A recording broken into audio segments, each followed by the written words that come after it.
Hello guys, তোমরা সবাই কেমন আছো? আশা করি তোমরা সবাই ভালো আছো। আমিও অনেক অনেক ভালো আছি।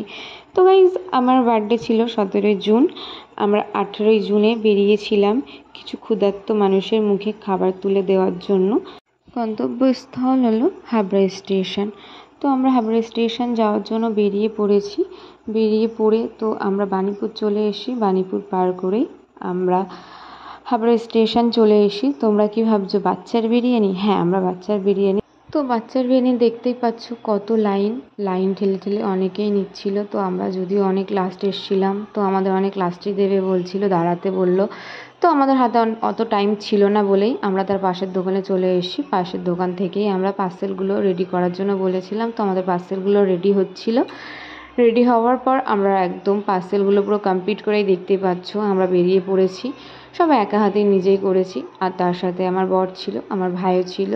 ওরা সবাই মিলে আমাকে হেল্প করেছে। হেল্প করার পরে আমরা বেরিয়ে পড়েছি। বেরিয়ে কিছু জল নেওয়ার জন্য চলে এসেছিলাম। তো জলের বোতলগুলো নিয়ে আমরা বেরিয়ে পড়ছি ক্ষুধার্ত মানুষের মুখে খাবার তুলে দেওয়ার জন্য। তো আমাদের জলগুলো রেডি করছিল একটা দিদিভাই।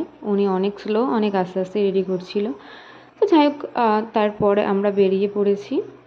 বেরিয়ে হাঁটতে হাঁটতে যাচ্ছিলাম। যেতে যেতে একদম চলে এসি টিকিট কাউন্টারের ওখানে। টিকিট কাউন্টারের ওখানে এসেই কিছু মানুষ পেয়েছিলাম দেওয়ার জন্য।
ওভারব্রিজ ঘুরে সব ক্ষুধার্ত মানুষের হাতে খাবার তুলে দিলাম।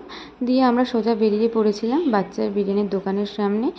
তো এখানে এসে আমার বর কিছু পার্সেল করছিল। তো যাই হোক, আমার বার্থডে উপহার হিসেবে আমি এটা খুব খুশি হয়েছি। আমার বর আমাকে উপহারটা দিয়েছে। তো যাই হোক, আমরা গ্যারেজে চলে এসেছিলাম। এসে আমরা স্কুটিটা নিয়ে সোজা বেরিয়ে পড়েছি বাড়ির দিকে। তো ভিডিওটা ভালো লাগলে অবশ্যই লাইক, কমেন্ট, শেয়ার, সাবস্ক্রাইব করবেন। টাটা, নেক্সট ব্লগে আবার দেখা হচ্ছে।